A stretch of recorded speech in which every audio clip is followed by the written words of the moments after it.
moment now to make sure that your phones are on silent so that they don't interrupt the ceremony today. You are more than welcome to take a few photos throughout the ceremony of our couple standing up the front. They're happy for you to do that. But just be mindful of where our photographer and our videographer are standing today, and just make sure you don't get in their way when you're taking some photos. So happy for a few snaps, just don't get in the way of the photograph person. That's you.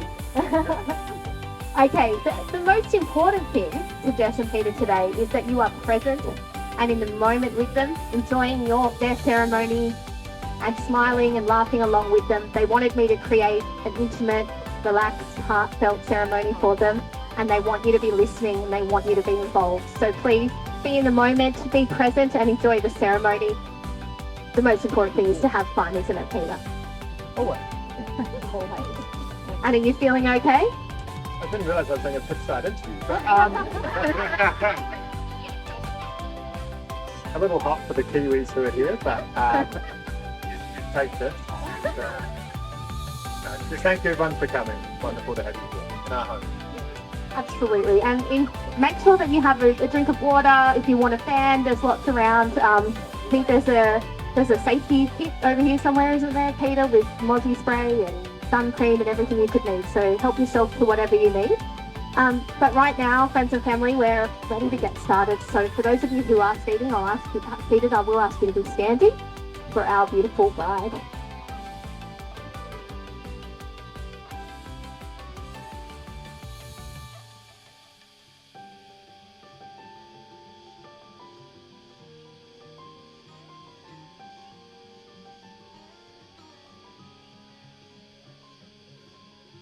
In the morning when I wake and the sun is coming through, oh, you feel my arms sleeping, and you feel my head making That was so good. Hey, that was sneaky. Wanna feel my head in pieces. The song I can't get out. Can I be close to you?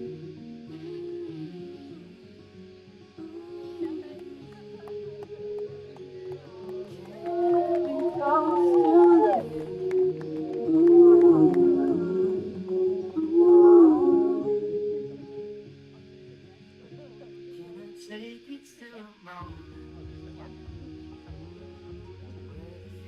pain go. Just feel it.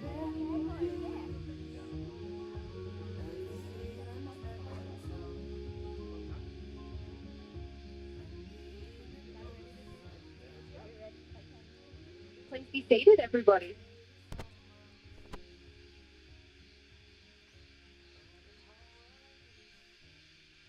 Friends and family, my name is Jessica Mudge, and I'm so excited and honoured to welcome you here today to Peter and Jess's wedding. Jess and Peter would like me to start today's ceremony by acknowledging the traditional custodians on this beautiful land on which we stand. We pay our respect to the Darawal people, their elders past and present, and extend this respect to any Aboriginal and Torres Strait Islander people here today. Home. That's where Jess and Peter have chosen to become husband and wife today. The definition of home, according to the Oxford Dictionary, is the place where one lives permanently. But home isn't just a house. And it isn't just a big, beautiful backyard with a spectacular view, just like this one either. Home is a feeling of belongingness. It's where you can laugh, shout, or cry without any fear of judgment. It's when you feel at peace and you just want to live in that moment. Home can be within a person, someone with whom you share an honest and pure relationship, a bond made of trust and care and love. Home shares many similarities with the reason that we are all here today, marriage. And so Jess and Peter's home is, I think, a very fitting and special place for them to make their wedding vows to one another, a place that they have poured their hearts and souls into making their own. And haven't they done a beautiful job for us today? Can we get a round of applause for Jess and Peter? I know that Peter and Jess have their closest family with us today, along with friends, both old and new and from all over the world. They couldn't be more excited or more grateful to be welcoming you into their home to witness their marriage today. They would like you to always feel welcome in their home and in their lives, not just today, but every day. Their door here is always open to the people that they love. Thank you all for being a part of their special day.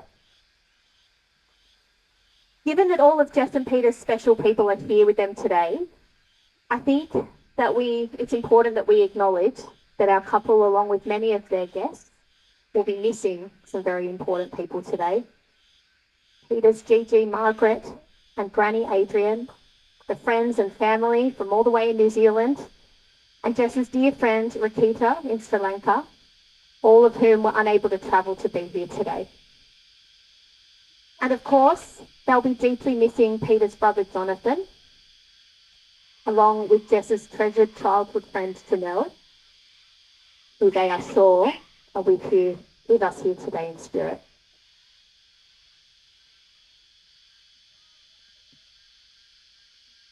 Speaking of these special people, Jess and Peter would like to ask one of their good friends, Eamon, to share a reading called Everything is Going to Be All Right by Derek Mahan. This reading is very important to our couple, and the words really resonate with them and the challenges that they have faced within their own personal journeys that have led them to this point today. For them, it means recognizing the fullness of the experience of life, navigating the losses, and moving forward, connecting and living life with intention.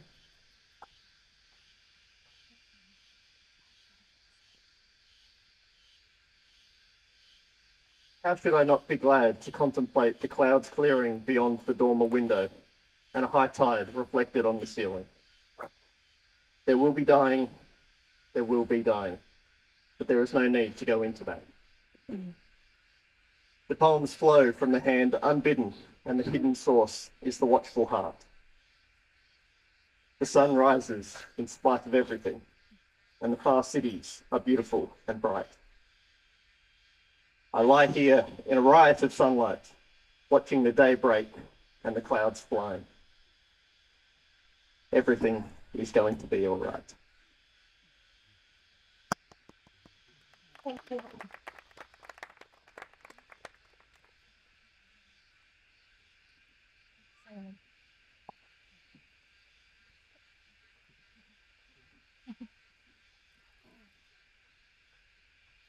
Some beautiful words there. Thank you so much, Eamon. I took some time to get to know Jess and Peter leading up to today. And I'm sure that all of you will agree with me when I say that they are a very special couple. Through every challenge that they've endured in their lives, the universe has beautifully led them to find true fulfillment with one another. On their very first dinner date, Peter was ever so delicately trying to peel a prawn, and he accidentally flicked it right into Jess's face. Horrified, he looked up, unsure of what Jess's reaction might be, and Jess just laughed with her beautiful, big, radiant smile. Lightness, humour, and ease between these two are foundations for their relationship. And as they became closer, they developed a remarkable amount of love, respect, trust, loyalty, and admiration for one another. When I asked these two what marriage means to them, they said that they see marriage as a three: a me, a you, and an us. Two whole, rounded people who have their own passions, strengths, and weaknesses. And then their relationship, a separate entity, something that they believe should be nurtured and loved and supported. Jess and Peter have brought so much happiness into one another's lives. They've created a bond that is unbreakable, a soul connection. And I truly couldn't think of a more deserving pair to find this type of joy. It really didn't take Peter very long to fall for Jess. And it wasn't just that she had a great booty. Although I think you do, Jess. Goes without saying. But there was depth and there was authenticity in the way that they connected. It was like a feeling of completeness. He liked that she was a person of substance, smart and hardworking, grounded and humble. In time, that feeling only deepened as Jess has showed him unwavering support through all of his endeavours, including 3 marathons in 2.5 years, always feeding him and encouraging him throughout the time. He's proud of who he is, and with Jess, he feels confident to be the best person he can be. He has loved learning to recognise all of Jess's different laughs, ranging all the way from the belly laugh through to the evil plotting laugh and everything else in between. I heard the evil plotting laugh, by the way. It was very good. He says that Jess really doesn't have any idea how special she actually is. That he thinks that she's amazing, and he'll never stop telling her so. In Peter, Jess sees a man who loves with his whole heart and more. She admires all of the different dimension and colours to Peter's personality and loves every part of him. Especially that first thing in the morning, Peter always makes her a coffee, and she really appreciates that. She takes great joy in what she calls Peter's fun facts. The way that he has an ability to remember the exact score from a football game over a decade ago, or his incredible memory for quotes, poetry, and lyrics. She knows that life will never be dull with Peter walking beside her, and she is so excited for what life holds for the two of them.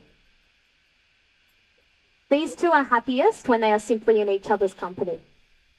You'll generally find them out and about, making the most of their days together, seeing musicals. Hamilton is a favourite, or comedies. They love their run club. I know there's a few of you here today. Where's the run club? There's the run club. Run club representing. They're all here. And that's a shared hobby that has seen them find many beautiful friends who they love and cherish. Their favourite date day is to head to the markets to buy prawns and fresh pasta, cooking together at home before enjoying dinner with a nice glass of wine and sometimes dancing in the living room together. Jess has learned to embrace football as an integral part of her life because of Peter's love for it. And she's been dragged to multiple football stadiums when they've been on holidays. And has accepted that they spend some of their weekends watching sport too. It's become something that you've learned to love, isn't it? I regret nothing. Peter has welcomed spending more time in nature and by the water, overcoming terrible seasickness to learn how to dive, because in the water is where Jess feels the most happy and calm. She's encouraged Peter to take steps outside of his comfort zone in many areas of his life, including exploring the world with their travels and trying exotic and different types of food. Together, these two have poured their love into their beautiful fur baby, Nala, who sadly isn't with us today, but she's gorgeous. And these two both adore her, and she has been a wonderful addition to their home. Caring for and loving something as a team has strengthened the bond between them, bringing them so much joy and happiness along the way. Speaking of their fur baby, I'm now going to invite Peter and Jess's friend Billy forward to share with us a reading called How Falling in Love is Like Owning a Dog.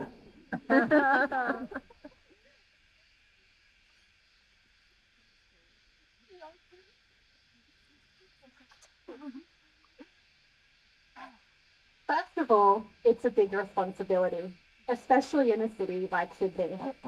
So think long and hard before deciding on love. On the other hand, love gives you a sense of security. When you're walking down the street late at night and you have a lead on love, no one's going to mess with you.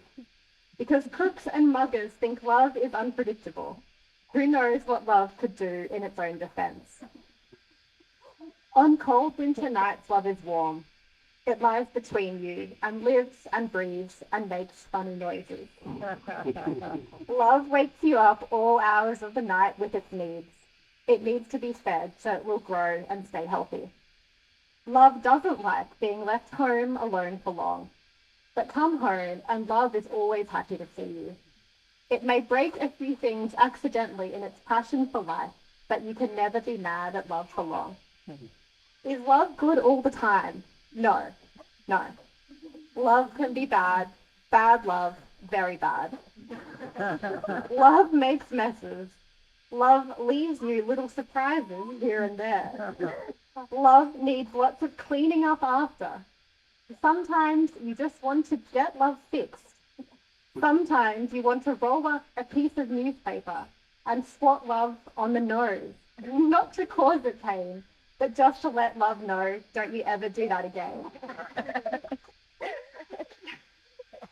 Sometimes love just wants to go out for a nice long walk because love loves exercise.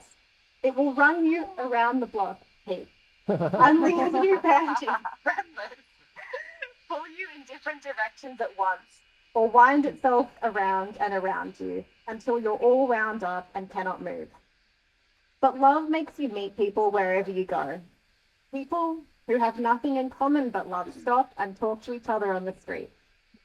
Throw things away and love will bring them back again and again and again. But most of all, love needs love, lots of it. And in return, love loves you and never stops.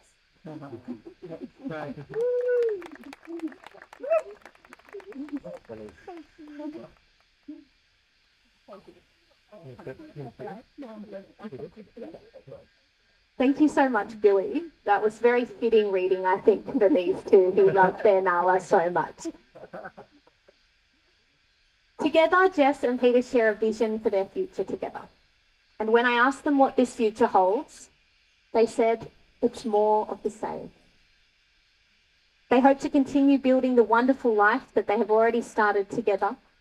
They look forward to a simple life, focused on love and family. And of course, lots of Messina ice cream, which is their favourite. The years will come and go, and they won't take each other for granted. They will grow older and wiser together. But most of all, they hope to find home in each other's arms, and just as they do today, for the rest of their days. They hope for good health and for happiness, and to still be surrounded by the people that they love and treasure the most. And that, of course, is all of you lovely people who are here with them today. But who really knows what's in store for the two of you? The possibilities and hopes and dreams are endless. But on behalf of your guests, we wish you every happiness and joy that life can bring. Be thankful for one another, because love is a gift that you've chosen to share, so share it well and be happy. Okay, we're now ready for the serious and legal part of the ceremony. So are you ready to do it? Yes, good answer. All right, so Jess and Peter, as you know, I'm duly authorised by law to solemnise marriage according to the law. As you are joined together in marriage in my presence and in the presence of your family and friends, I am bound to remind you of the serious and binding nature of the relationship into which you are about to enter. The definition of marriage according to the law of Australia is the voluntary union of two people to the exclusion of all others entered into for life. I'm now going to ask Peter to say his vows to his beautiful bride.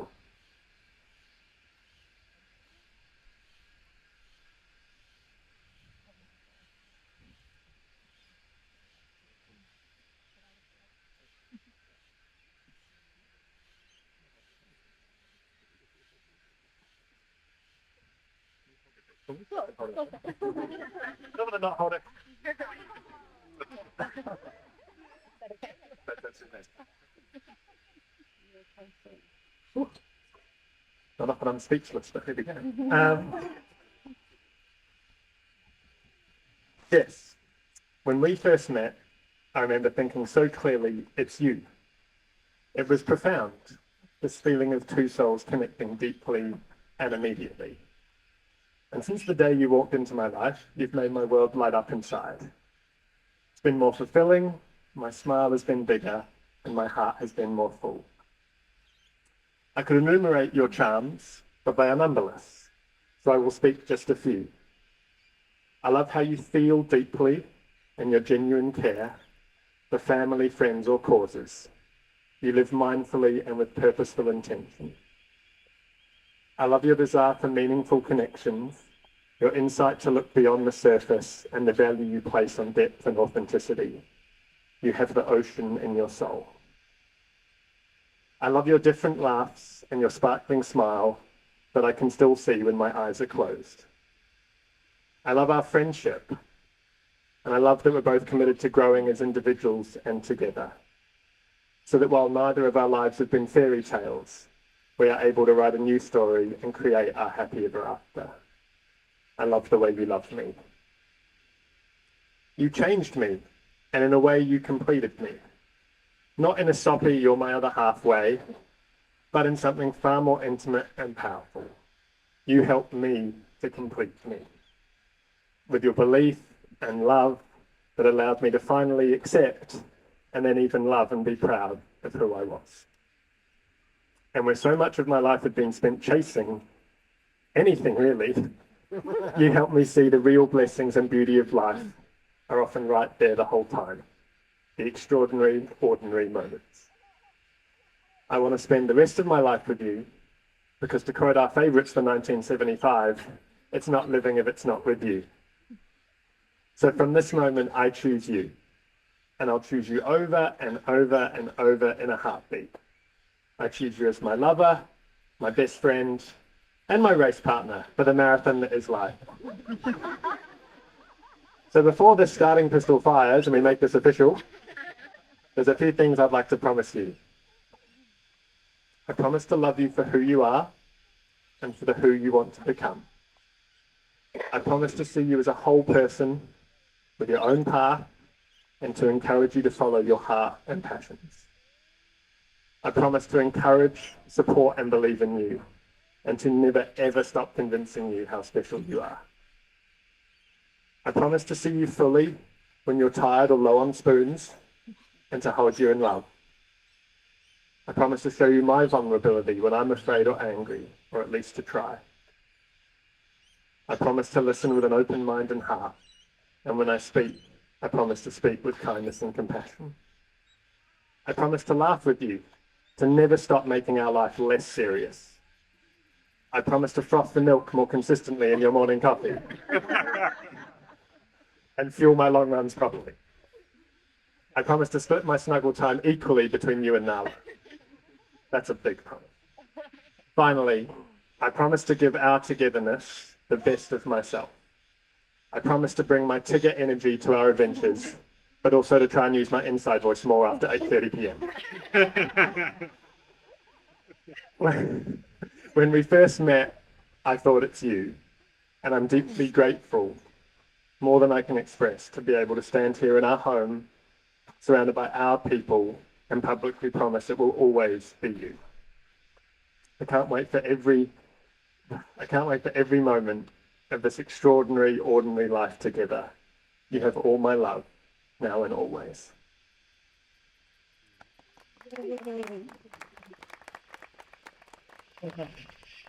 They were just beautiful, Pete. Well done.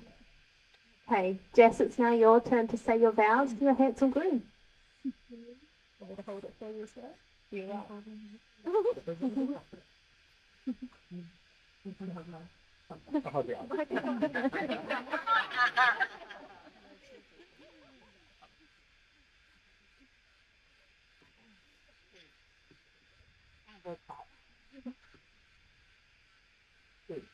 You are the kindest human and absolutely one of a kind. And I love you completely. I love the way that you bring out the best in people. Like our golden retriever, your warm, fun spirit makes friends everywhere we go and forms part of the community wrapped around us. With you, this makes the day-to-day so special. The grocery shop at the markets is more than a chore, but a big catch-up with spoils of extra food samples, and even led to the amazing dessert we will enjoy here tonight. I love the way that you bring up the best out in me. You help me to be light, free, and believe in myself. You make me laugh every day. Life with you acknowledges the fullness of life and humanity. While we've only been together for a few years, I feel like I know you at such a deeper level than time. With you, I experience a depth of love and connection that in times I thought I was maybe a bit crazy to keep searching for. My soul is happy with your soul. I am so grateful for the beautiful life that we are creating together. We have shared so much already. I pinch myself daily when I look out to these stunning trees, especially while sipping a latte that you have lovingly made me. I love soaking in all of the little things with you, cuddles with, and playing with Nala, good chats, ocean swims, and even running. And all of the big things too. Travel, marathons, hiking volcanic wonderlands, and exploring the depths of the sea. I believe in us because we are a really good team. Together we've worked hard to lay strong foundations to keep building our life, not only literally moving rocks and earth to be standing here right now, but committed to communicating, empathy, deep trust, and showing up for each other to strengthen those foundations. With you, I not only believe that everything is figure-outable, I believe that anything is possible. I cannot wait for what we create in our future together. Today we're standing here in front of all the people that we hold closest, and I'm reminded of the proverb that it takes a village. And it has taken a village for us to get to this point today. I know you're as grateful as I am for the people who played such pivotal roles in our journey and who continue to love and support us every day. So with these people as our witnesses and our support system, I make these promises to you in our marriage. I promise to choose you every day through all of the weathers of life.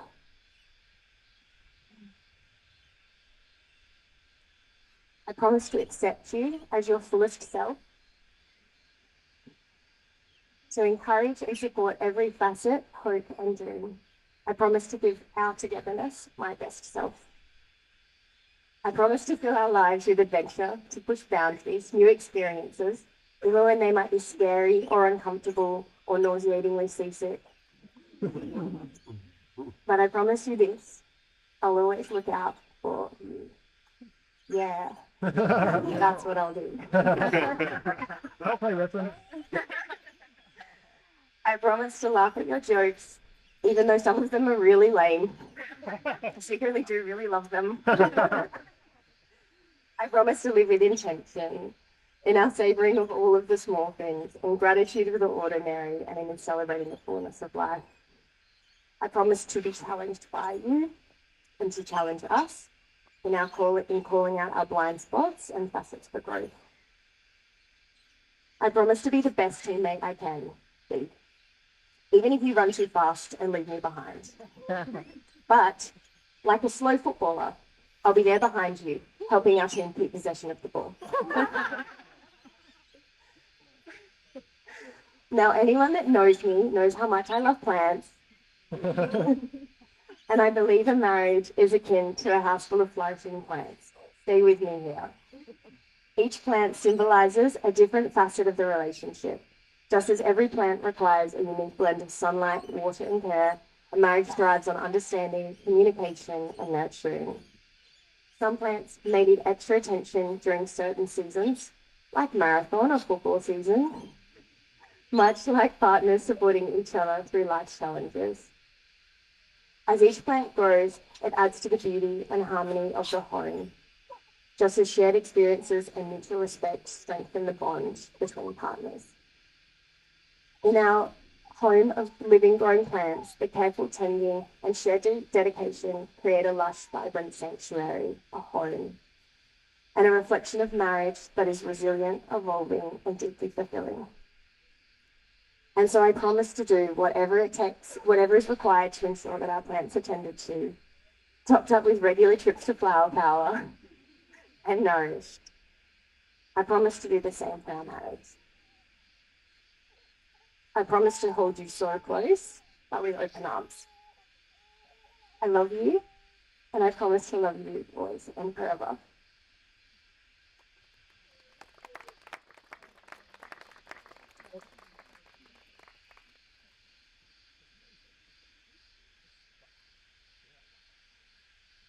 Well done, guys. They were beautiful. I don't know if there'll be a dry eye in the house.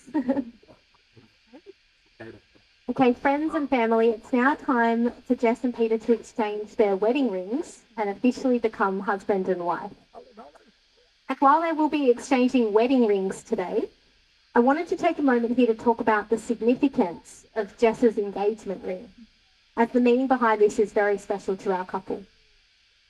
Peter had this beautiful ring designed to symbolise the ocean and two waves. As we know, Jess loves the ocean, And it was while swimming in the ocean at Wollongong that Jess first told Peter that she loved him. The stone is a rare party sapphire, which has lots of different colours and facets, mirroring the multifaceted journey of marriage. Just as the waves converge and dance together in the vastness of the ocean. What was that? Where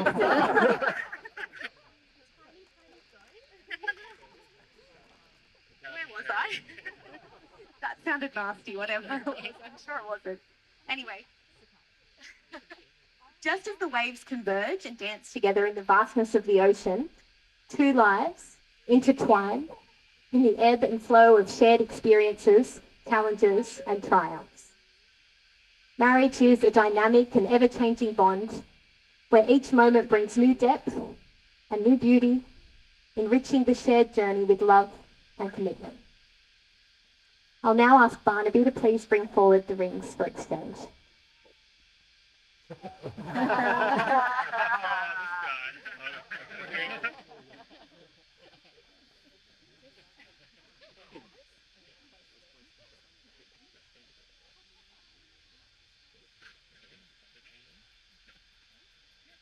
Yes, you hold that thing with that hand down by the side. Yeah. Then put your left hand out to the sleeve.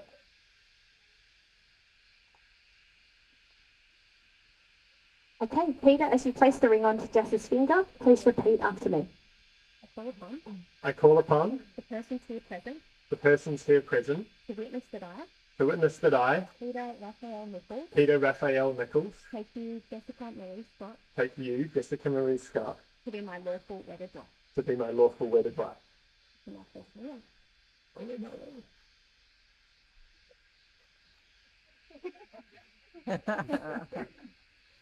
Okay, and Jess, as you place the ring onto Peter's finger, please repeat after me.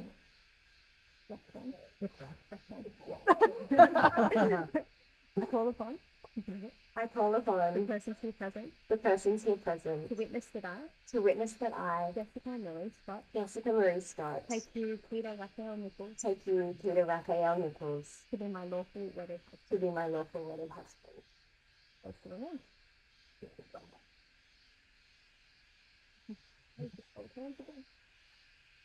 Friends and family, today you've witnessed the promises made by Jess and Peter that they shall live together in marriage from this day forward.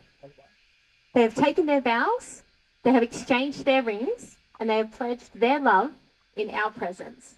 It therefore gives me great pleasure to pronounce them as husband and wife. Peter, you may kiss your gorgeous bride.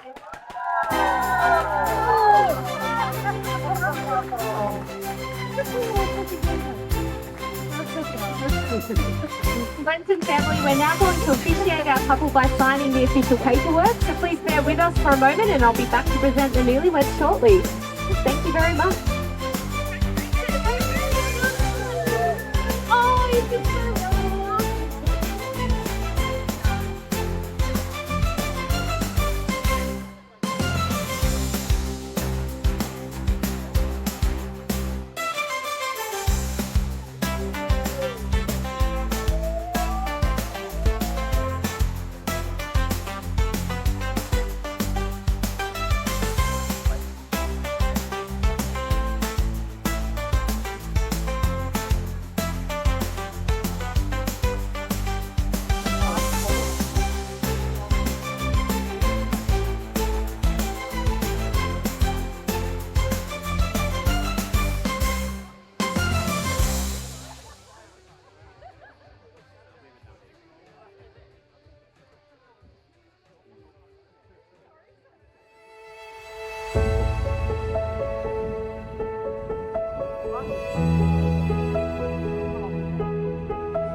Like, touch it.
It's something, isn't it?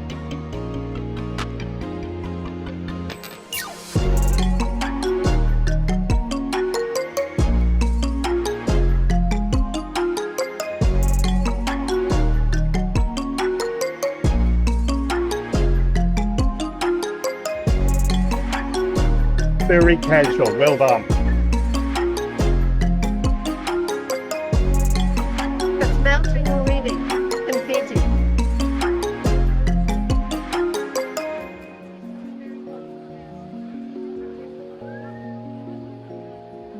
It's at the end of the cannon, confetti cannon.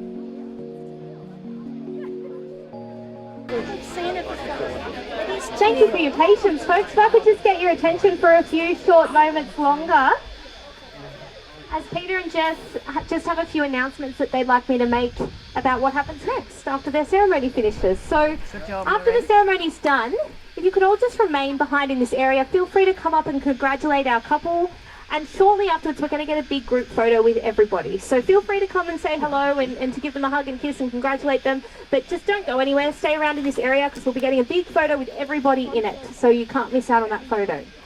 There will be some canapes and drinks being brought up shortly. So don't worry, you will be fed and watered because I know you're all hungry and thirsty now.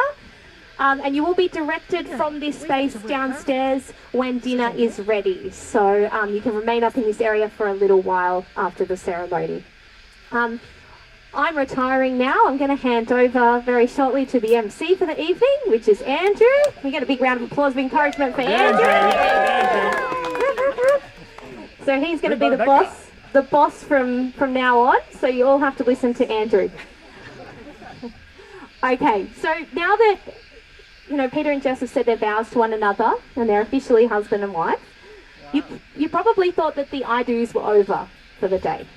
But I thought that it was only fitting that all of you would make some promises to our couple today on their wedding day too. So what's going to happen is I'm going to ask you all a few questions. And even if you don't agree with me, you're going to shout back, "We do." Okay, so we're going to do a practice on the count of 3. Ready? 1, 2, 3. We do. And we can do it with a bit more enthusiasm this time. So we're going to do 1, 2, 3. We do. Okay, you guys have got this. All right, so question number 1. Do you promise to love and support Jess and Peter through the ups and downs of their married lives together? We do. Do you all promise to eat all the cake and canapes that your heart desires tonight and to get your best moves out on the dance floor later? We do.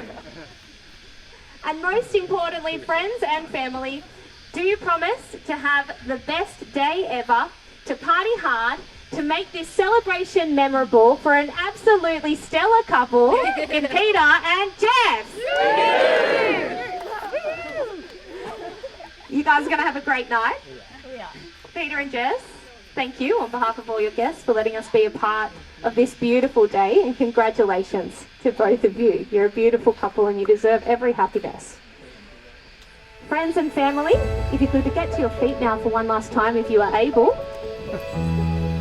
And our couple would love to hear your biggest show of excitement, love and support for the brand new Mr. and Mrs. Nico!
quite fitting today that Pete and Jess have invited us into their home to celebrate their wedding. The place where they will start their life together, the place where they'll be laying down their roots, the special place where they share each other's joys and each other's vulnerabilities. The very place where they've started their own family with the introduction of the beautiful Nala. A few weeks ago, and again this morning, Pete told me that they wanted today to feel like a big party with their family. And what a wonderful party we've had so far. To family and friends from here and abroad, I welcome you and thank you for travelling today. To their adopted families, run club, football, from work, from Myanmar, I welcome you too. To Pete and Jess's family, who many of us are meeting for the first time today, thank you for giving us two generous, kind and loving friends. While you might not know us very well, I hope that you can see that Pete and Jess are surrounded by a lot of love, warmth and care from everybody here, their extended family, here at the place they call home. Thank you. So just quickly, a couple of formalities for the night. The ladies' bathroom is located inside. The men's is just behind the tree up the top there. Only kidding, ladies can use that too. Dinner is now running overtime, so I apologise to our friends from Sofrito, but I am thankful that they're cooking dinner tonight because the last time Pete did, he nearly killed me with raw chicken. Delicious cannolis and cakes will be served at 9 p.m. from the wonderful David and Francesca from the Sutherland Markets. Drinks are scattered around the garden in chili bins. That's one for our Kiwi friends. So please help yourself. And for now, I'll call up the first speaker tonight, Trevor. So Trevor will be taking the new ball. Pete tells me that he's both a Norwich and an Arsenal fan. On a more positive note, Pete also tells me that he enjoys a nice fine wine and is a whiz in the garden. After spending some time talking to Pete about his parents, it was obvious where his tenacity and big, kind heart came from. I could speak all night about the tireless advocates that Trevor and Margaret have been for the cystic fibrosis cause. And even then, I still wouldn't scratch the surface. But you don't need to hear that from me. Trevor and Margaret received personal correspondence from the Prime Minister of New Zealand, Jacinda Ardern, after they wrote to her lobbying for a cystic fibrosis drug to be funded, which it eventually was. So please everyone, put your hands together for Trevor.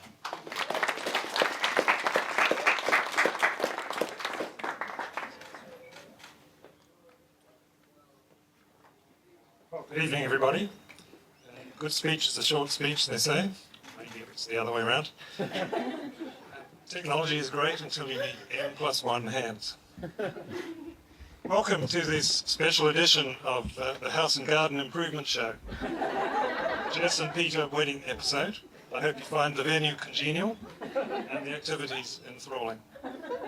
Peter's our second son, and for a while our only frame of reference for him was his elder brother, who'd been born very sick with a chronic disease, which Andrew's already alluded to. In contrast to Jonathan's traumatic early days, Peter was healthy. So we added Raphael to his given name. Nothing to do with turtles, mutant, teenaged or not. Rapha meant healer or doctor. Peter tended to be very accident prone. He wasn't healer so much as healed. Although he had a gorgeous smile that lit you up inside. If he was going to be a doctor, it would be the Fremantle doctor, an incessant wind always in your face. Health wasn't the only difference between them. Jonathan was a very strong chess player. He was always planning, plotting, calculating risk, working through things carefully and at a very fine level of detail.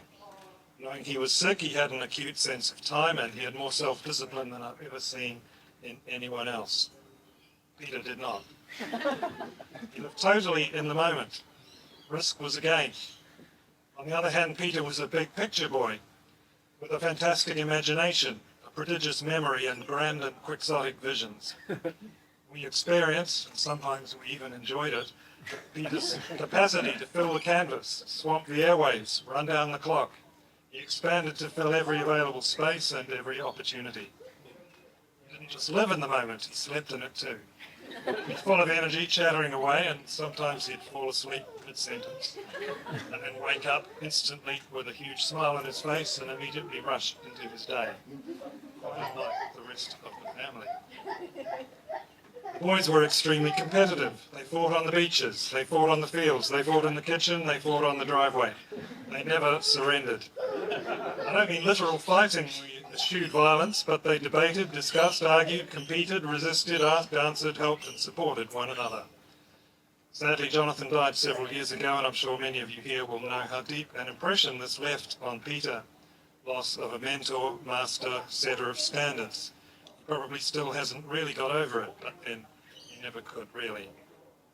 Peter came to the school prize giving when Jonathan started at Tawa College, and as soon as he saw the Bruce Murray stump, Bruce Murray was a famous New Zealand cricketer that later to become headmaster at Tawa College, he saw this stump which was awarded to the best bowler in the first 11, and Peter made it his ambition to win that prize, and nearly 10 years later he did. His heart wasn't just in cricket. He's always been captivated by anything with a ball. Rugby, tennis, golf, basketball, but most especially football. Or soccer, I should clarify for Australians. Sadly, I think he's always supported the wrong club. Peter's imagination meant that he was never at a loss for things to entertain himself. He'd complain of being bored, of course, that's just what boys do, but a minute later you'd find him shuffling through a pack of cards, simulating boxing or calculated cricket or designing a board game, usually with some kind of sporting setting. Several of us here today will have profound memories of We Are the Champions, fantasy football before it became cool. I'm just going to give you some comments now from Peter's Year 10 report at our college. English. Cooperative but talkative. Maths, good work, has a tendency to interrupt.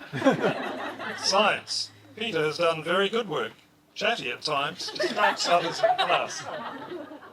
French, pleasing results in all language skills. So, no problems with communication there. He had lots to say. When you combine this with Peter's prodigious memory, a lot of which was given over to sporting facts and figures, and his amazing imagination, I think he makes a pretty good coach. He's got all the skills for project management too, but I have to say I think Jess outdoes him there. Today is a shared project, and I think both of them have thrown themselves into every detail. It's been a very stressful week. It's got more and more stressful as today has approached, and they've both worked very hard, and here we all are, and it's time to relax.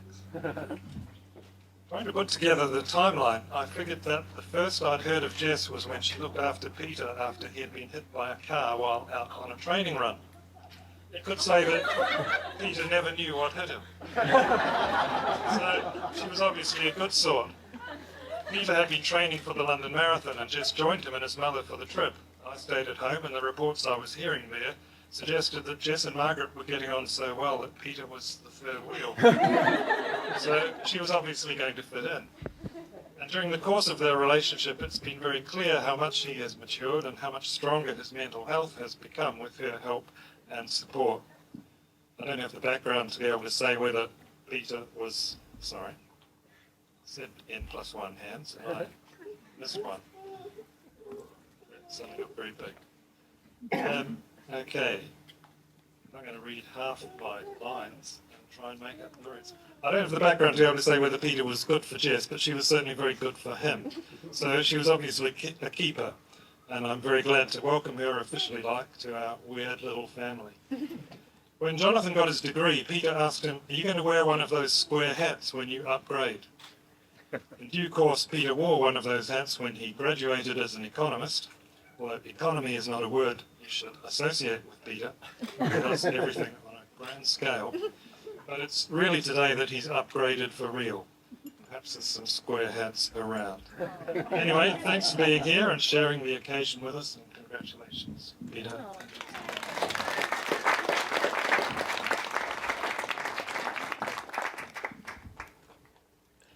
Thank you very much, Trevor. Our next speaker tonight is Jess's mum, Rosemary, or Rosie Bear, as Pete affectionately calls her. 37 years ago, Rosemary would put Jess to bed with a dummy. Fast forward to today, and she's letting the same thing happen again. Thanks for I've been waiting 5 years to get back at you for that from our wedding, so thank you. Thank you for indulging me. It's easy to see where Jess's practical knack and endless kindness and compassion come from. Her dad, Will, a renowned Mr. Fix-It like most dads, has helped Pete and Jess finish a number of jobs around the house. Will, I know that Pete and Jess are very thankful for your help. Her mum, Rosemary, recently won a Rotary Community Services Award for her volunteer work. Rosemary created a stall in a soup kitchen where she would provide clothes, sleeping bags, and anything really for those in need. Yes, you are going to hear from a real-life superhero today. A big round of applause for the mother of the bride, Rosemary.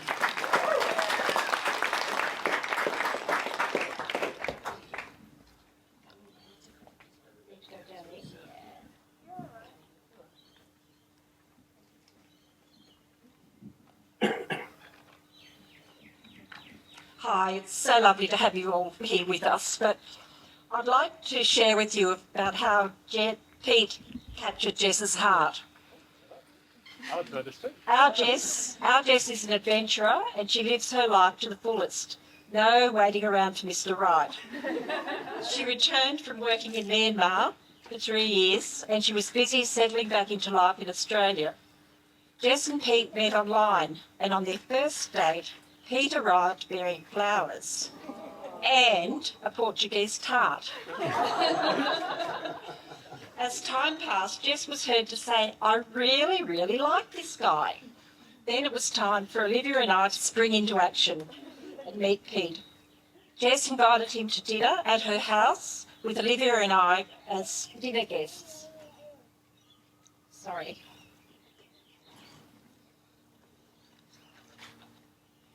Pete had no idea he was being scrutinised. Wow, we discovered the following.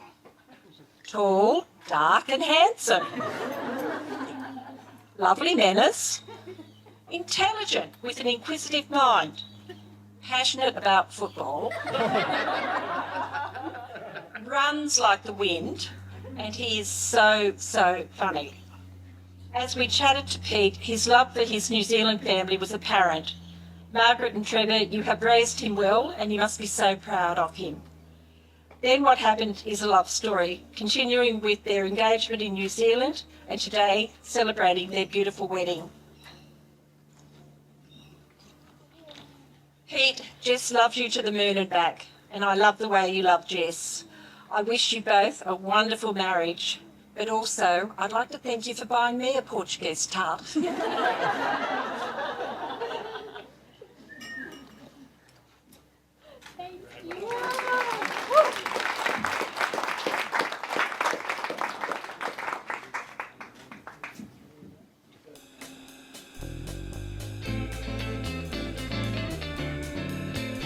Thanks very much, Rosie.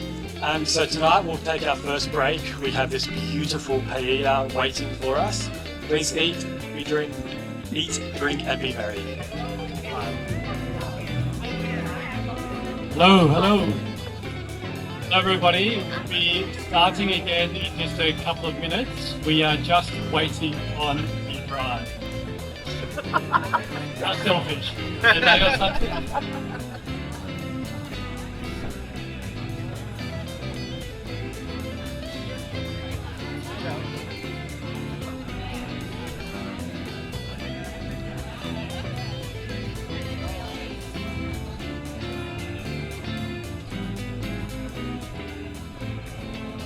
Week wedding plan. Today would have likely been late, over budget, which is our worst fear as a treasury official, and definitely done in the dark.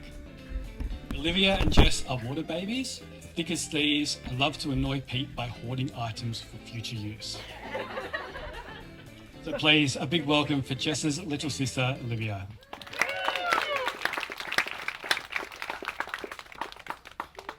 Careful. Thank you. Careful. Thank you. No, I think we'll see how we go. Let's see how we go. Hi everybody.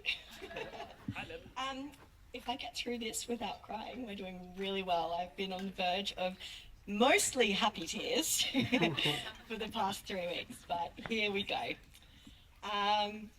So I'd like to start by saying tonight I did ask to go first and not follow Barnaby. It had so much to do with the fact that one of Jess and I's other commonalities is that we have a complete mental shutdown after 8:30 p.m. at night. That's the quiet inside voice. And we're approaching that time, so I've got a good 5 minutes before I shut down. Nothing to do with the fact that Barnaby is hilarious. I would just like to take a moment to say how beautiful my big sister looks. Absolutely stunning. Pete, you also scrubbed up very nicely. And the boys, although we were promised short shorts from the groomsmen today, and I am slightly disappointed. So, most of you, well, all of you now, have the pleasure of knowing my beautiful sister, but I've had the pleasure of getting to know her the longest. She is my older sister, though much to my annoyance, it's already happened 3 times today. People constantly ask who's the older one. But today I can live with it. You do look beautiful and radiant and youthful. As we know, Jess is incredibly kind, she is compassionate, and she is fiercely loyal. When I was a little girl, I had very, very severe asthma, and I used to need to go on a thing called a nebulizer, so it's like the mask that goes on your face, and you have to breathe the chemicals that help you breathe. And I was really little, and I used to scream and cry, and I hated it, and it was an ordeal for my parents every single day to get it on my face for that 10 minutes. And every day without fail, my big sister would come and sit by my side, and she would get this great big book, something like The Folk in the Faraway Tree, Snuggle Cotton Cuddle Pie, right? Advanced stuff. And she would read to me. She was 5. I was 3. But it didn't matter. It made it so much better. She was the ultimate big sister growing up. She taught me how to make cute ponytails for school. She fought fiercely with my mother to let me shave my legs in year 7 so I wasn't bullied. Thank you. Forever.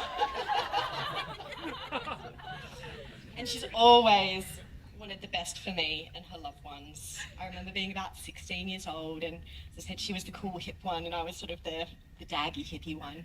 And I was invited to a wedding, and Jess was like, "What are you wearing?" I don't even remember what I was wearing. And she, "Oh, no. She went out and bought me this beautiful dress, got me all glammed up.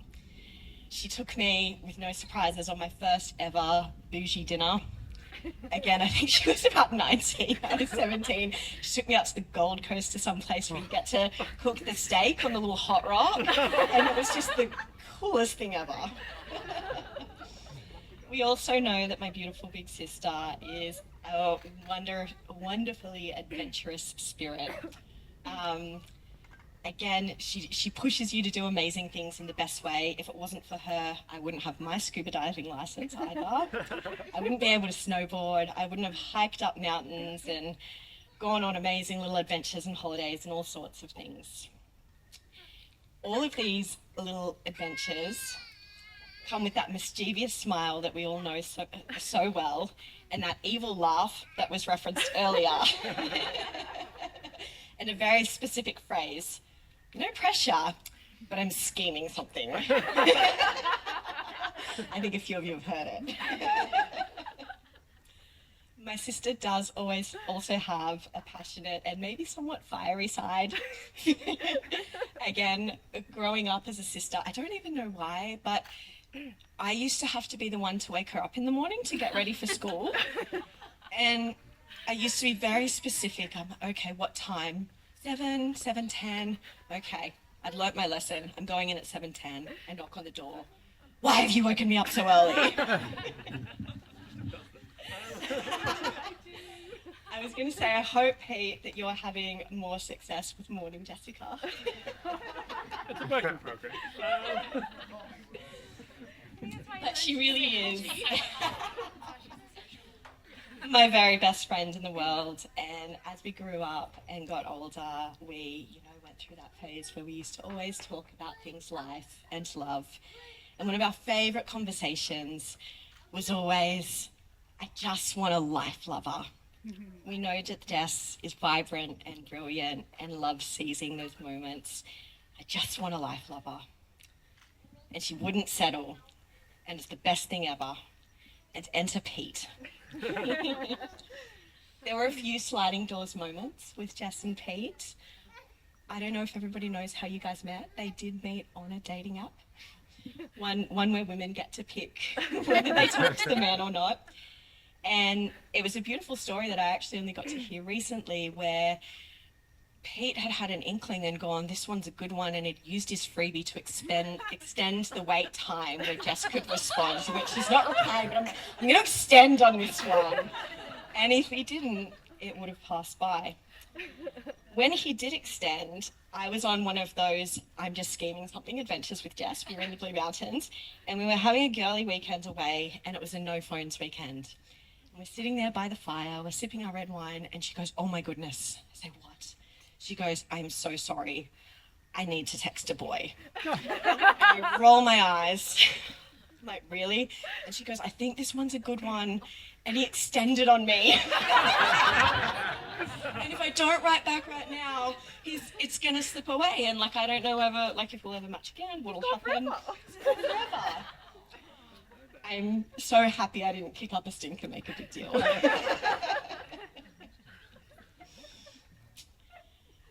And since then, Jess and Pete have gone on many beautiful, wonderful, amazing adventures as well. Again, touched on it earlier, everyone was stealing my material today. Had a hard time, guys. That scuba diving adventure, which I was privy to, where indeed Pete wholeheartedly, with a smile on his face and a green undertone, I'm having a good time, while they spent 30 minutes on the back of a dive boat hurling together in 4-meter swell, because Jess just schemed something. In all seriousness, one of my favourite quotes about love is this: love is about give and give. It is not about give and take. And you know that you're with the right person when they give as much as you do.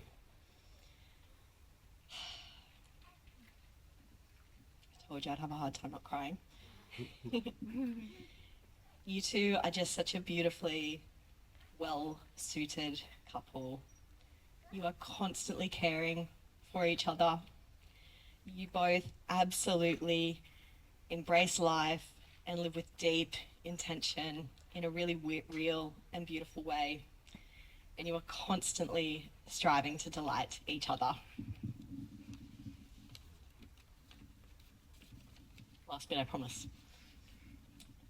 So, as mentioned, I had the privilege of being here in this house when Jess and Pete first cooked up the real possibility of getting married. On this day, today. Look at it. A mere 16 weeks ago. The three of us sat down and discussed if it was stupidly insane, to which we all agreed it was. But in Jess and Pete's fashion, it was so important to seize this milestone, and it was equally as important to share it with their loved ones. And just look at it.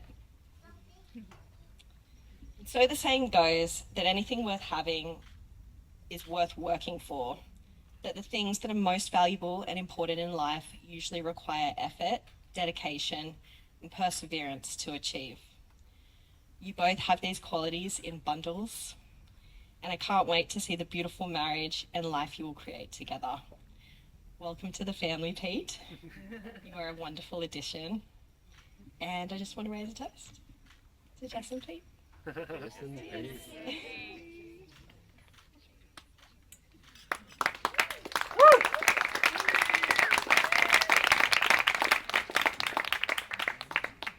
Thank you so much, Olivia. That's such a sweet story of how you met Pete, and so generous of you using your free extender for that. I think the moral of that story is that Pete's a cheapskate. Who invited this guy? Now, asking your younger brother to give a speech about you at your wedding is the ultimate sign of trust. Finally, the opportunity for the little brother to get his payback for all the beatings that Pete dished out in backyard cricket and on the chessboard. Sorry, Barnaby, that's just what Pete said. Don't make it happen. But speaking alongside their eldest brother, Jonathan, who I know will be smiling brightly for his little brothers today, is Pete's brothers, Barnaby.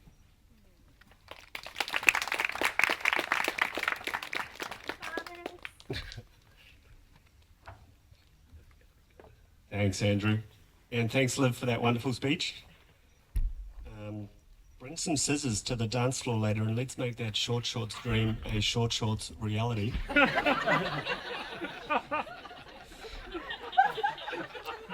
Anyway, sorry, please forgive me looking at my phone tonight. I am actually speaking from the heart, but I just joined Blue Sky recently and I just need to keep an eye on how my latest tweets are doing.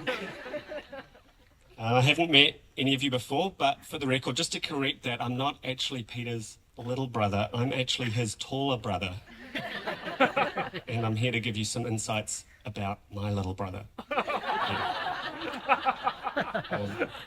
I asked what he wanted and he said, oh, nothing much, no big deal. Just be funny, but also sincere, say some nice things about me. Please hide your contempt for the institution of marriage. I'll just keep score. Let's see how we go. We've got a few minutes to run out here. He didn't say how long to speak for, but because it's about Peter, I'll try to keep it short, because when I see him, that's the word I think of. I should preface all this by saying it's to my greatest regret that Peter moved here in 2013. A little later, and Tony Abbott would have stopped his boat at the border. I've barely seen him since he renounced his heritage and became an Australian. Actually disgraceful. Anyway, a former Prime Minister in New Zealand said, when a New Zealander immigrates to Australia, it raises the average IQ of both countries. But in this case, I would say we lost a goodie. I know what it's like to move overseas and change your whole personality, lose your baggage, deny who you once were. So while most of you probably know the new him better than I do, I think it's my duty to tell you who he really is in the room. It's been a real struggle searching through my memory for nice memories with Peter because almost all of them are tainted with the bitterness of defeat. In the competition of our sibling rivalry, Peter is a born winner and I'm a massive loser. Most of our life was spent in Wellington, where we're woken up daily by beautiful melodic bird song rather than the screeching horrors you get in this wasteland. What a beautiful country. How good are those cicadas, you know? Nature's vuvuzela. Anyway, our house had a straight and flat driveway that nicely mimicked a cricket pitch, encouraging good batting technique, and a lawn large enough to play football once we'd pulled down the neighbour's fence with their permission. We had a sufficiently sizable turf for me to get destroyed on weekly, thanks Peter. Anyway, he dedicated his life to disproving the maxim that the most successful sports people have either the dedication of the eldest sibling or the creative flair of the youngest. As a middle child, he overcame the physical prowess of our elder brother Jonathan, who had a serious chronic lung disease, and my own non-existent work ethic and also serious chronic lung disease, and thereby became the family's leading sports person. So in a way, he's got a higher status than Mark Waugh, Venus Williams and Ralph Schumacher. Anyway, with the confidence he won through defeating his perennially ill siblings, Peter carved out places in the school teams for every sport that he played. In the cricket team, he was the leading wicket taker, as Dad said earlier, outdoing a player who has since gone on to win a World Cup with New Zealand and features in the Big Bash. I think she missed a couple of games that year through injury, but still, it was very impressive. An intimidating strike bowler, Peter's strength wasn't just wickets, but his tremendous economy, and he's put that to good use here at the New South Wales Treasury. Between cricket, football, rugby league, tennis, even golf, we used to say Peter was addicted to all sports with balls. He's more a runner these days. I hear some of you are from running club and run with him. And so while you may think he's no longer into sports with balls, I've unfortunately seen photos from the Sydney Marathon that indicate balls remain part of the equation.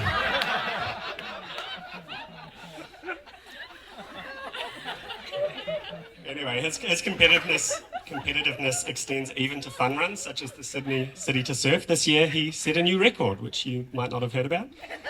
For people who don't know, it's a 14K run. This year we did it together. I had a nasty knee injury, so slowed to a jog. It was too slow for Peter to endure, so he would run ahead, then run back, check on me, tell me it's all in my head, pain isn't real, and so on, and then run up the road again. So his GPS showed that he'd set a new record for distance in the city to surf. It's not one they record, but it's important, I think. Anyway, that speaks to Peter's generosity as well, which is another key characteristic, I think, that he would sacrifice the good race time he wanted to set to, as he saw it, support me through the pain. He showed a similar generosity on a trip through France and Portugal, where he, rich on the wages paid by New South Wales taxpayers, offered to split all meal costs with me, a humble university tutor, 50-50. I'd have happily eaten cornflakes that whole trip, but that man's taste for gluten-free almond croissants and 3 restaurant meals per day cleaned out my bank account in 5 days. He then generously offered to run a marathon to raise money for cystic fibrosis, and I would have preferred he just put that money straight in my account. Anyway, he also generously offers advice to people who haven't asked for it, including as a youngster, he wrote a letter to the English football manager containing tactical advice and some hand-drawn formations that they might like to try. And he's put that love of football into service more productively recently in the representative youth football industry, generously donating 4 weekdays and every spare moment to coaching some of Sydney's most entitled children. Although I'm told some of them are actually very nice, and they might even be here tonight. And if you are here tonight, it's definitely not you that he's talking about, okay? Wink, wink. Okay, anyway, there's something in all of that around Peter's ability to forge connections. That might be why some of you are here tonight, for some of these connections. If there's one thing that he cares more about than sports, I think it's people. In his early life, he was a diabolical flirt, whether with our babysitters before he could really even speak, and also with the teddy bear that was innocently renamed every week to match his primary school crush. Also in his teen letter to Emma Watson of Harry Potter.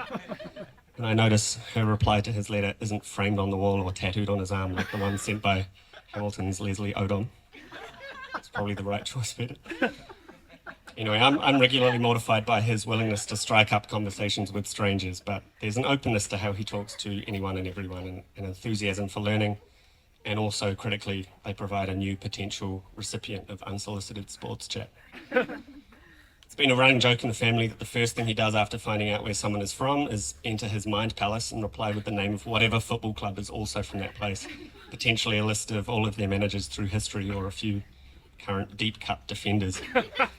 It's his way of establishing some common ground, I think, to uncover a connection that he doesn't need to forge because it's already there. Oh, you're from a place? I know everything about you already. But anyway, for all of this, I think the bulk of brotherhood and friendship is, of course, the basic stuff, the meat and veg. It's Peter deciding to run a marathon to fundraise and then making it his whole personality for 5 years. It's in the shared bowls of wine in the sunset, or on our cycling tours of wine-producing regions. It's in our tense negotiations of how best to spend time in Paris. It's in the designing of our indoor football team shirts and the shared understanding that all of our chats will be somewhat breathless because he simply will not call unless he is walking somewhere. It's a very efficient use of time and incredibly frustrating. And while he may have emptied my bank account in Paris, he did provide me a daily stipend for the rest of the holiday, so I felt like a kept man. It was just a little bit special. Anyway, I love him because despite his intense determination to grind me into the dust, he is also a generous winner. I suppose he's had a lot of practice at it, so that is fair. And he was always, for all of that, open to me playing with his friends. He was never embarrassed to be seen hanging out with his kid brother. I guess there wasn't any threat there. So that's okay. But he is modest despite his achievements and super kind. And sorry, I have to really read this bit because it's so hard to say. Anyway, I've held grudges on his behalf for 20 years because he will forget them after 5 minutes. And it's important that someone do it. But that's the kindness that is in Peter. I think he's entirely free of malice and he lives like other people are too. Which is a bit naive, but that's it's a beautiful quality. Anyway, he's been my closest friend for many years, a constant companion through happiest experiences and a support through some of the hardest. And no doubt I will continue to depend on your advice, Peter, even if you will insist on delivering it through a spotty cellular connection and heavy breathing. Jess, it's been a delight to watch you come into Peter's life. and spark all kinds of joy. I love you for the happiness that you bring into the world and the concreteness that you lend Peter's vague and ambitious plans. So with much love for both of you, I wish you a lifetime of many victories together.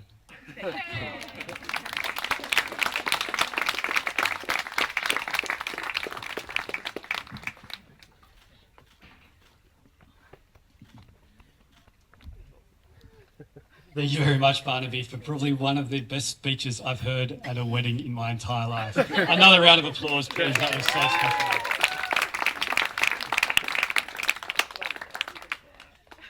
As was mentioned in the ceremony earlier today, there are a number of people who cannot make it today but would have liked to have been here to say a message.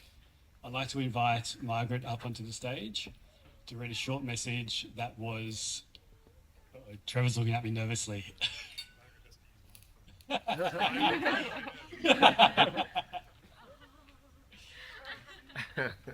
Please welcome Margaret to the stage to read out a message from Pete's grandma.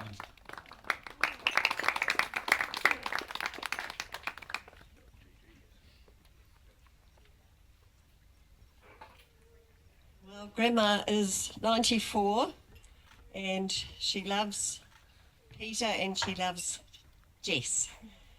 Now that she knows her very well.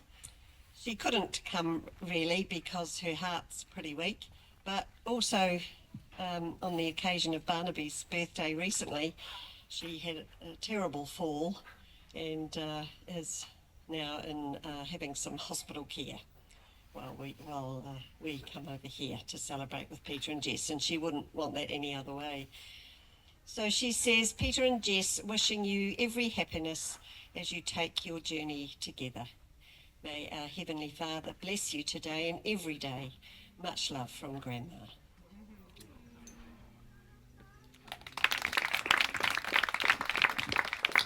Thanks very much, Margaret. It's definitely a bit of a change of vibe from Barnaby's speech, which I'm sure Pete would much appreciate. And on a similar theme, I'd like to invite Trevor to say a few words on behalf of Pete's granny. These are not my words, these are Granny's words. Granny is a lady who's just turned 90. She's also terminally ill, I'm afraid. And she's a woman who's always very, very terse.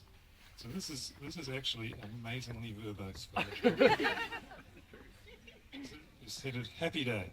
Dear Peter and Jess, I will be thinking of you tomorrow on your wedding day.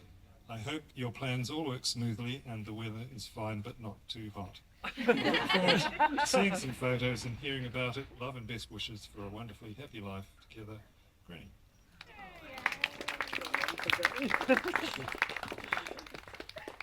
Thank you so much, Trevor, and how right she was about not being hot today. Another friend who couldn't be here tonight is Pete's friend Hayden from New Zealand. And I'll read this note that he sent. Hi, Peter and Jess. I hope this message finds you well and you're both in the middle of a great celebration. I'm very sorry I couldn't have been here today. I would have loved to have been there to celebrate with you. It has been exciting to see you both grow roots together, settling into a new home and doing all those renovations to set yourselves up for an awesome future together. Nala is super cute. Great job, Jess, on bringing her into the family. Now you finally have one cute member in the house. Sorry, Peter. I have no doubt that your journey together will be filled with joy, laughter, and countless beautiful moments. I look forward to hearing about your special day and hearing from Barnaby and Andrew that Peter turned up on time. Well done, you did. With all my love, Hayden.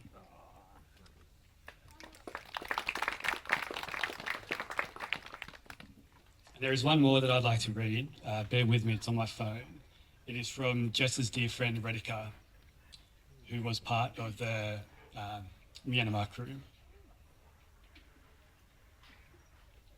When Jess and I met in Myanmar, we instantly bonded over an unlikely thing, a chair, an elusive, extremely specific and cozy Papasan chair? Papasan chair?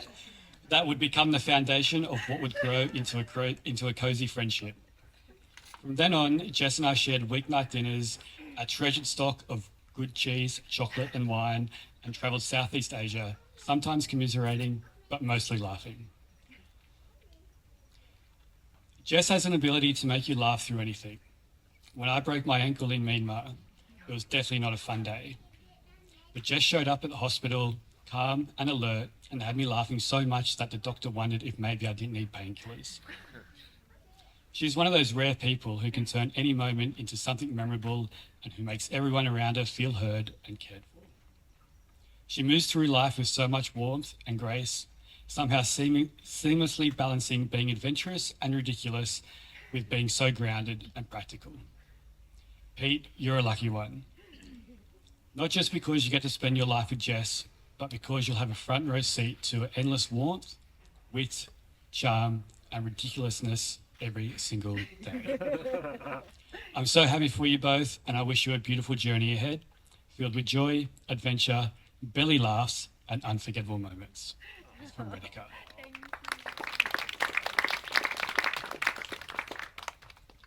We're going to take a short break now to have some dessert. We have some beautiful cannolis and some cakes and some tea and coffee.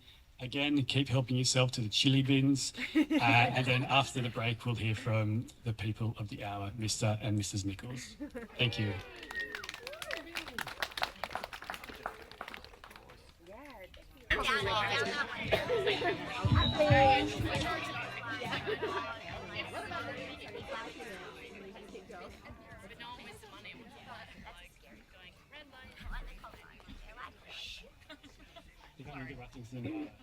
Squid Games time.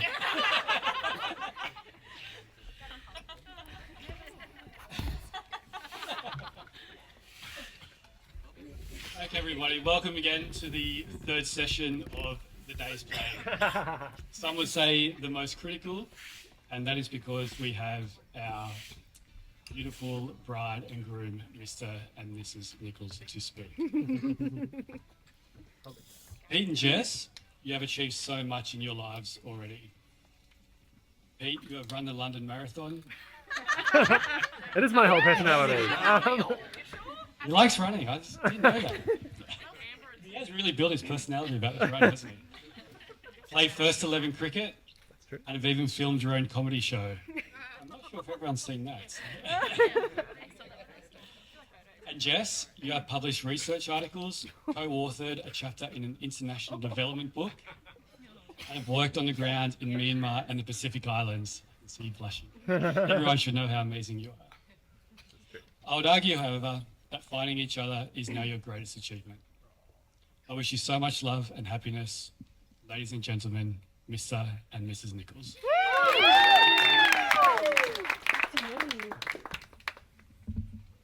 Do I get this thing? You can have it.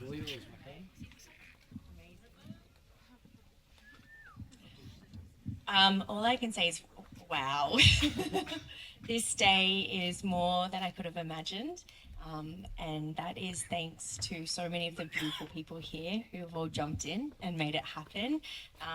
Yeah, there has been so much work, effort, support, love, moral support, more emotional support, possibly psychological support, but in all of the best kind, and to literal fairy lights and everything that you see before us. So thank you to each and every one of you has been a part of this. Yeah, it takes a village, and you've absolutely made the most spectacular day for Pete and I. And yeah, I can't have imagined a more beautiful way to celebrate getting married to this incredible man. So yeah, it's so surreal. Pete, I love you, and you're an incredible partner, and I can't believe I get to now call you my husband. Hasn't sunk in yet. So thank you. That's what I want to say. Everyone's made an incredible effort to be a part of today, to travel here today, and come a long way, and we are so grateful. I'm going to keep my words really short and sweet because my lovely husband loves some words, as we all know. No. So, as every good woman should, here I hand over the microphone. Kidding. So, back to the start. We love you dearly. Thank you so much for making us feel so loved today. Yeah. Yeah. You're up. Thank you.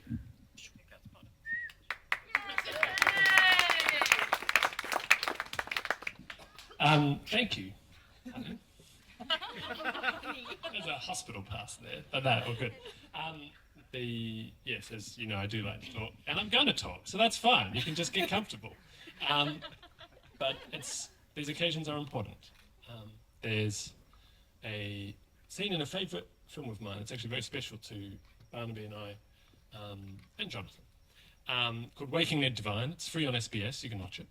And it's an Irish comedy. It's great. And there's a very cool scene where at a funeral, someone says the words that normally you would wait to say till after someone has passed, but you say it to someone actually in the room instead. And we don't tend to do that. We don't tell people how valued and how appreciated they are.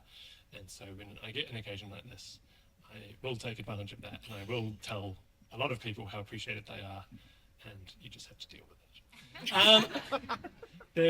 I would say at the outset, there's a favourite Instagram account I follow, which is called, excuse the language, Strava Wankers.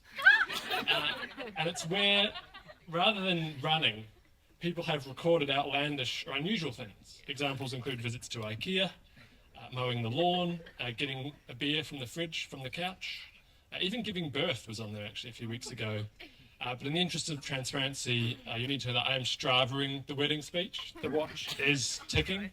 That's also so I can record how long I talk, but I look forward to the kudos later on Strava. Because as we all know, marriage and Strava kudos are forever. Thank you all for coming tonight. It's great to have you here in the Venice of the South. I know many of you have travelled long distances to be with us, and that's just those who had to cross a bridge to get here. I really want to acknowledge your bravery, because I know many see travelling to the Shire as akin to entering the Squid Games. So your efforts are appreciated, and you can get your passport stamped on the way out as well. I'll speak more of her later, but right from the outset to Jess, my beautiful wife. On our first date, I said I'd show you a good time, and then I took you outside and ran a sub-90-minute half marathon. But seriously though, on my arm. Thank you, Eamon. You got that. Thank you. Appreciate that. Seriously though, on my arm there's a tattoo, which Barnaby's already referred to, referencing Hamilton, one of our favourite musicals. And it says the word inimitable. But tonight it is my beautiful wife who is beyond compare. And I'd like to say there are no words, but really there are, just aren't enough words to adequately express my gratitude to be standing here as your husband. And I feel very moved and thankful to have been given such a wonderful gift to be your companion, and not something I deserve, but I am very grateful for. Whilst only having a short time now to sum that up, the truth is I will always have all the time in the world for you, and now that we're married I get to have all that time, so that gratitude extends further today to all of you here. To quote Hamilton again, look around at how lucky we are to be alive right now. And that's how I feel about all of you. As has been mentioned a few times, growing up I had two brothers with cystic fibrosis. And both are here today, Barnaby, thankfully, or after that speech, maybe not so thankfully, in person, and Jonathan in spirit. But growing up with that does shape your outlook immeasurably. And above almost anything, you learn to value time, and you learn to value people, and you learn to tell people how valued they are. And you all here are our people. And you are the ones who've been with us through the fullness of human experiences, something that Jess and I refer to as the wholeness of things, recognising the whole. And so on this occasion, which is a moment of lifelong commitment to do the whole of life together, you are the ones we most wanted to share this with. And so from my heart to yours, thank you so much for all your love and friendship. It really means the world to us both. There are some particular people that need to be acknowledged. Thank you to Rosemary, aka Rosie Bear. I acknowledge my fortune to be able to call you that and still be breathing. They say that behind every good man is a good woman, but behind every good husband is also a surprise mother-in-law. But right from the outset, you have been very welcoming to me, and I particularly look forward to our continuous binge-watching thriller nights on the couch. So I look forward to that. I also want to acknowledge Will. Thank you for coming today, because I know as a major cricket fan, the temptation to be inside watching the cricket rather than be out here would be very tempting. And also, I must say that jacket is very, very dapper, and outside of the bride, he gets the MVP for best dressed, I think. So, to my mum and dad, their mums, Mum, there you are. Thank you for being so committed to helping that you arrived 2 days earlier than you originally thought you were coming. And thank you to Barnaby for double checking the flight details and realizing they were coming on Sunday, not Tuesday. So thank you for that. But seriously, you guys gave me the name Peter, which means rock. But really, you've been the rocks on which my entire life has been built. And I think you were dealt one of the hardest hands of any parents I know. While dealing with your own health challenges, you raised 3 sons who each had their own major health conditions, as Barnaby's already gone on about. But I want to acknowledge the perseverance and sacrifice, because it is hard to comprehend and even more so to express adequately to others. On behalf of your 3 sons, thank you. You instilled in us values that helped us grow into rounded men and gave us drive and discipline that meant we were able to thrive in the face of our huge challenges. So if you could acknowledge my mum and dad, that's something that really means.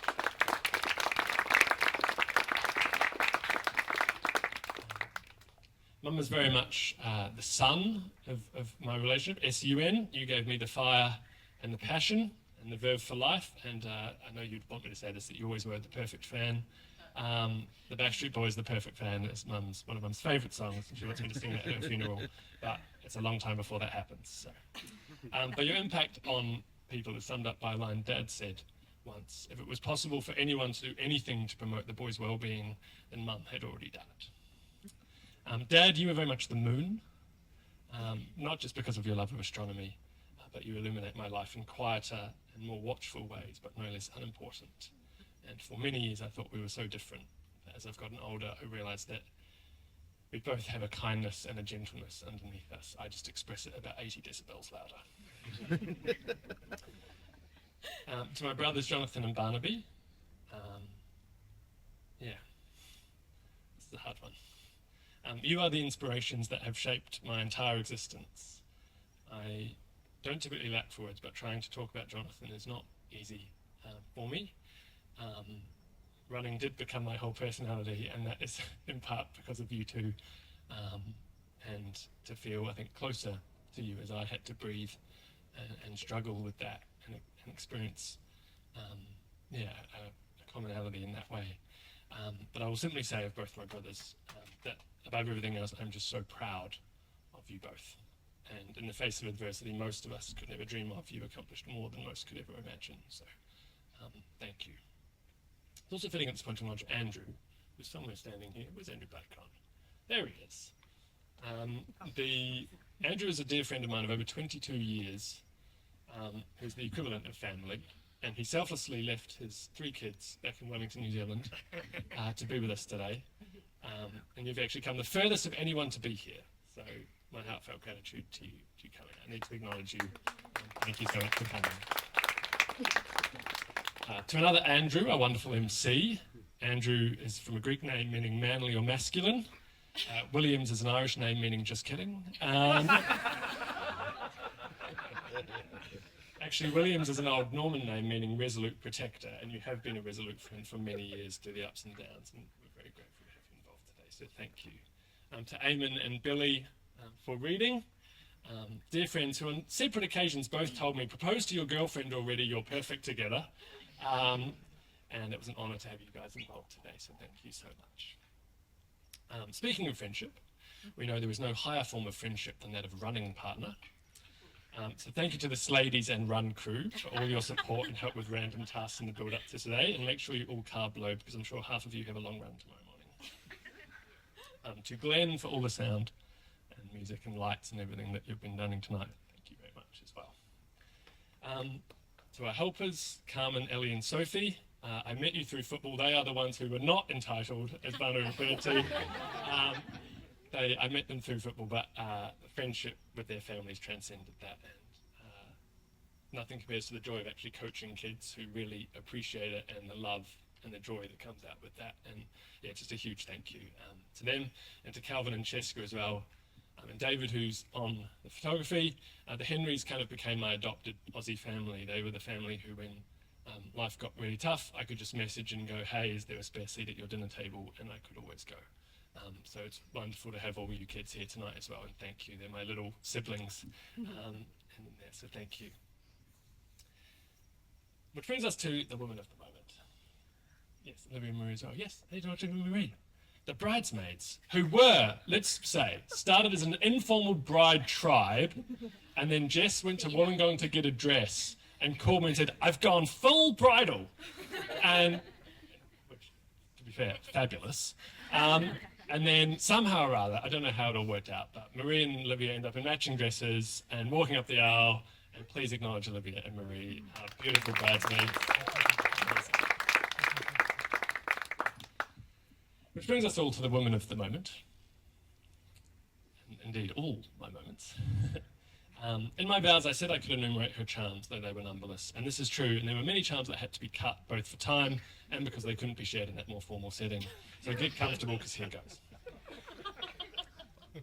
For firstly, her hugs are always the right size. For secondly, her kisses are gentle. For thirdly, her deepest love. A simple act of mere 30 seconds duration, first thing in the morning. The optimal pouring time of a coffee on our Breville espresso machine. On more than one occasion, Jess has rolled over in the morning, snuggled in affectionately, and the first, you know what's coming, don't you? The first word to romantically pass her lips, latte. For fourthly, her love of elite fabrics, which has meant my entire running wardrobe has been converted to Lululemon now. For fifthly, embracing my love of running wholeheartedly, with the Coming to Run Club. It's so great to have a Run Club corner here, basically. Force-feeding me jelly babies as I lay catatonically after the London Marathon, or cheering me on to accomplish dreams too, then achieving her own dreams to the point where 3 weeks out from this wedding, she was determined to run the Husky half marathon and smashed her half marathon PB by over 11 minutes. So it is amazing to be your race partner. For sixthly, like I told you at the start of the Sydney Marathon, you genuinely make me feel like I can achieve anything, and anything is possible with you. For seventhly, supporting my football coaching dreams, and Jess has been beyond supportive of the late nights of training and many months of weekends that we don't get to have. And she's been a major cheerleader with that, even on occasion taking it up with parents who question the team tactics. Any partner who can expound the tactical nuance of a mid-block is definitely a keeper. But honestly, I'm actually really looking forward to next season when I'm taking a break from coaching and we can have a lot more time together. For eighthly, her commitment to improving the quality of my diet. Early on in our relationship, she told me that regardless of how we turned out, I'd definitely eat more vegetables by the end of our relationship. So I'm looking forward to a lifetime of this and seeing how this stacks up. But I'd like to think I've also made an equally important contribution by increasing our portions of gelato, but we'll see who wins in the end. But ninthly, her competitive spirit, a side that many of you might not have seen, but her competitive rage in the English Lionesses' time wasting when the Matildas lost in the Women's World Cup semi-final. To quote Jess, and Amy, you might need to block your ears here, as the only Lionesses fan. If an English fan comes near me singing Sweet Caroline, I will belt them. It was both deeply attractive and utterly terrifying in equal measure. For tenthly, it's good to know about your partner's addictions. And whilst having an inkling, I was amazed at how much of a pothead Jess is. I'm of course referring to a love of pot plants, which borders on frankly dangerous levels. In preparation for this wedding, acting as treasurer of the wedding, I believe that the phrase we most had to deal with was, I'd just like to pop to the nursery. On Thursday, actually, as we were tidying up for this, I heard her remarking as we stacked up yet another pile of surplus and empty pots. Jess, this is out of control. You've got to get a grip. But then barely 5 minutes later, honey, I just want to call a landscaper and ask them for every piece of potted colour that they've got. But while I jest about this speaks to something I love about Jess, which is her love of nature, her love of colour, and her love of growth. And while many hands have helped in this, and it has been a village, you are currently sitting in a garden of Jess's vision and creation, and it is beautiful just like she is. For lastly, it is the last one. There is no one like you, not that I've ever met, and as we've remarked a lot, I've met so many people. No one at all. And yet despite all this, I still have no idea how special you are. So I will keep telling you until my very last breath. and it will be the honour of my life, and you have all my love.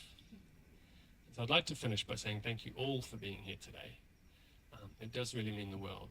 And I'd finish with a Māori blessing from my New Zealand roots, which I share from my heart to yours. It says, Kia hora te marino, kia whakapapa punamu te moana, kia tiri te karahira hoi, e mua e tuhua rahi. Which means may your calm be widespread, may the surface of the ocean glisten like the greenstone, and may the shimmer of summer dance across your path forever. Love you all so very, very much. Thank you for coming.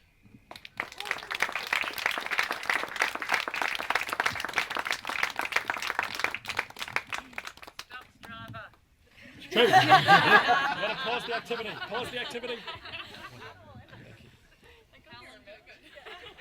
Thanks, Christine. How long was it? I don't know. Thank you so much, Pete and Jess. And Pete, very heartfelt words, and I think we can all agree that we can definitely feel the love between Pete and Jess tonight, and what everybody has sort of given them a big cuddle today, as I'm looking at them now. Just it is a really nice way to finish tonight. So that's going to be stumps on formalities today, on day one of the rest of your lives. We now have DJ Barnaby taking over. If you could make your way down to the dance floor when you are ready. Thank you everyone for coming. It's been an outstanding day. And to Carmen and her team who have made this just run like an absolute dream, a huge round of applause. Go Carmen! Thank you so much. It's been so great being here today. Good night.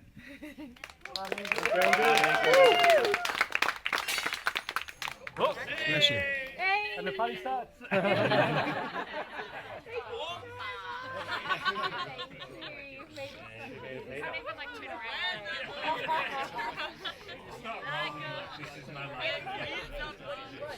no, I'm good. I had